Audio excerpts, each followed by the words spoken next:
Hello everyone, good morning students and welcome back to another video for the laws of motion. From this video we will be starting with the exercise of the chapter, and today I have 3 questions for you from the exercise, and these are theoretical based questions, these aren't numericals. Okay, so we will be talking a little bit, and if you have any questions then you can ask in the comment section. So the first question states that which of the following has more inertia? So for this you will have to remember what inertia is. So inertia is the property of the substance or an object to remain in its state. Okay, so if it is in rest, the object wants to remain in rest, and if it is in motion, object wants to remain in motion. Okay, so if you remember, this has something to do with mass. We studied mass in the chapter when we were going to study momentum, because momentum is mass into velocity, and mass is nothing but the matter inside the body. So if the object has more mass, that means it is going to have more inertia. Okay. So the first things first, a rubber ball and a stone of the same size. So out of these two, which one will have more mass?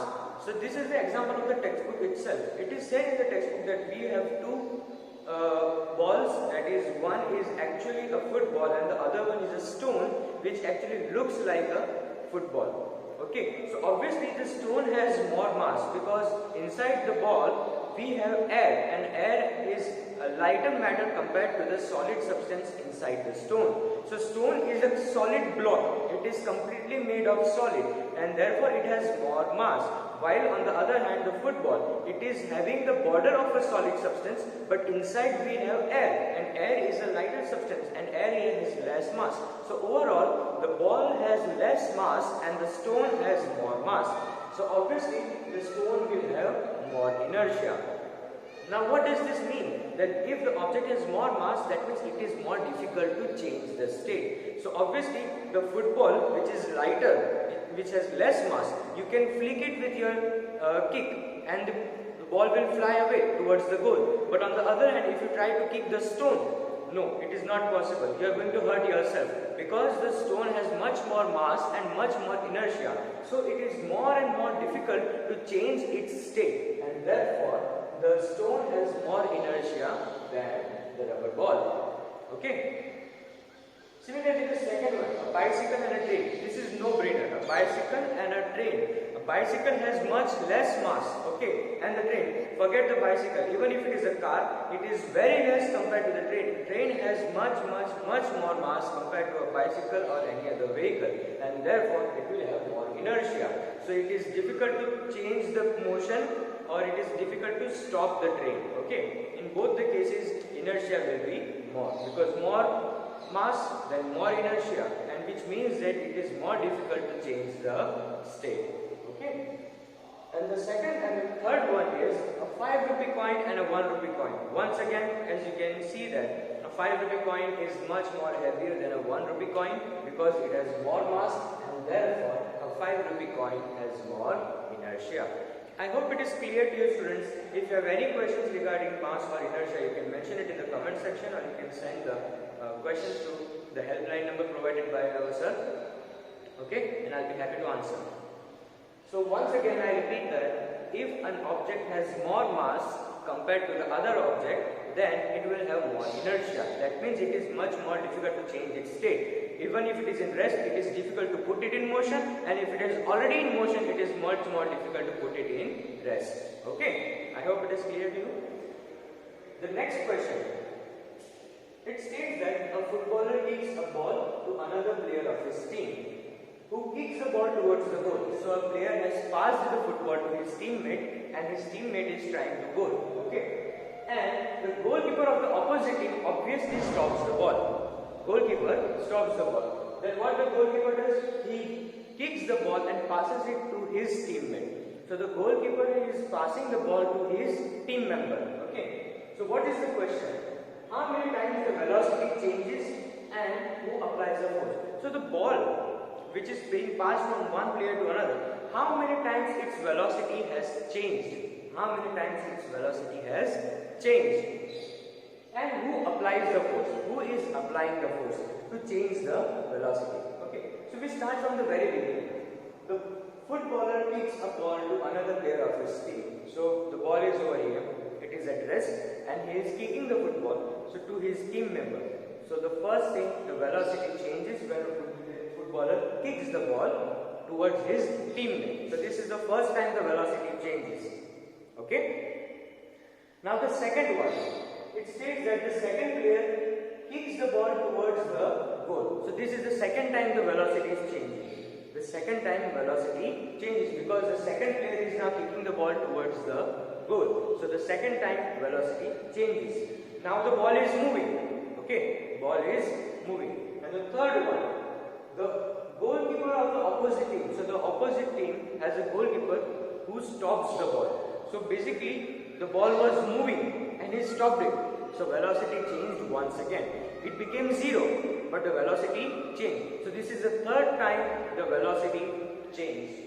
Okay, and the next one is the goalkeeper kicks the ball towards his teammate. And the fourth time is when the goalkeeper passes the ball towards his teammate. So the fourth time velocity changes. So overall, 4 times the velocity is changing. Okay.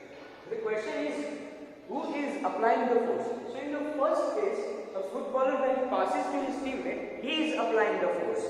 The second one, the second footballer, he is applying the force when he is trying to score the goal. And the third one is when the goalkeeper stops the ball. He is applying the force to stop the ball. Okay. And finally, when he kicks himself to pass the ball to his teammate, the goalkeeper.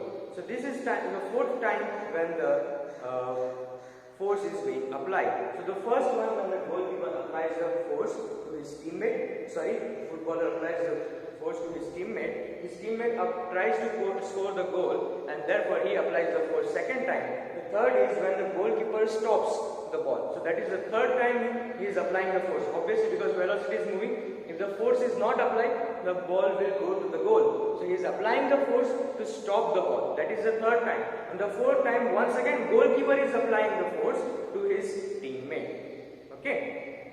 So this is how the 4 times. 2 times by the same team member, and the third time is the goalkeeper who is stopping the ball also and is also kicking the ball. So the goalkeeper is applying the force 2 times. Once when he is stopping the goal, so he is applying the force to stop the ball, and the 4th time when he is kicking the ball towards his teammate. Okay.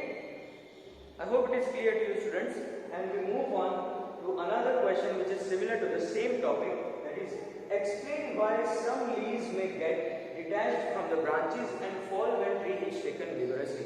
So you might have seen that when or even after rain, when you stand under a tree, when you shake the branch, all the drops of water or the dead leaves which are on the tree, they start falling. Okay, when you are shaking the tree vigorously, you start experiencing that all the leaves are falling down. Why does that happen? So it happens because all the leaves of the branches are in steady position. That means they are in rest position. And we know inertia. Inertia is a property of all the objects. They want to remain in rest. So when you are moving the branches vigorously, the leaves are in the same place. They don't want to move. And because of this, the leaves get the jerk and they get detached from the branches and they break and fall from the branches. And that is why we see that the leaves get detached and fall from the branches because of the inertia. The property of the leaves is that they want to stay in rest position, but you are shaking the branches vigorously, but the leaves want to stay in the same place, and therefore because of the jerk they get detached from the branches and they start falling. I hope it is clear to you students. In all these cases we have something common, that is inertia. Okay. So the first one is which of the following has more inertia? We see that the inertia is because of the mass of the object. So if the object has more mass, then it has more inertia. So in the first case, a stone has more mass than the rubber ball, and therefore it has more inertia. In the same way, the second one, a bicycle and a train has more mass and therefore it has more inertia. In the third one, once again we know that 5 rupee coin has much more mass than a 1 rupee coin, and therefore it has more inertia. In the second question, we see about inertia once again, but this is related to force and the velocity. object is in inertia, okay, and who is applying the force? The footballer, and he is changing the velocity towards the teammate, and the teammate once again takes the ball and kicks it towards the goal, so he is changing the velocity once again, okay, and he has to apply the force. Why? Because he wants to change the inertia of the object. The ball which is moving, he wants to change the inertia, that is why he is applying the force. Inertia can be changed by applying the force, okay. And the third one is when the goalkeeper stops the ball, okay, and goalkeeper once again hits the ball. So changing the velocity 4 times, and the force is being applied 4 times. One by the footballer to his teammate, then teammate to the goalkeeper, goalkeeper stops, and then goalkeeper kicks. Okay, so the 4 times 4 force is being applied.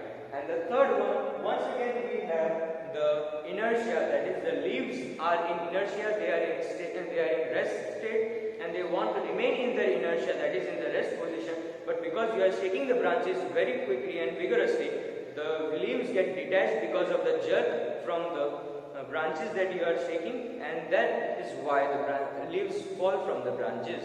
Okay, I hope it is clear to you, students. We will talk more about this in the next video. Till then, have a nice day.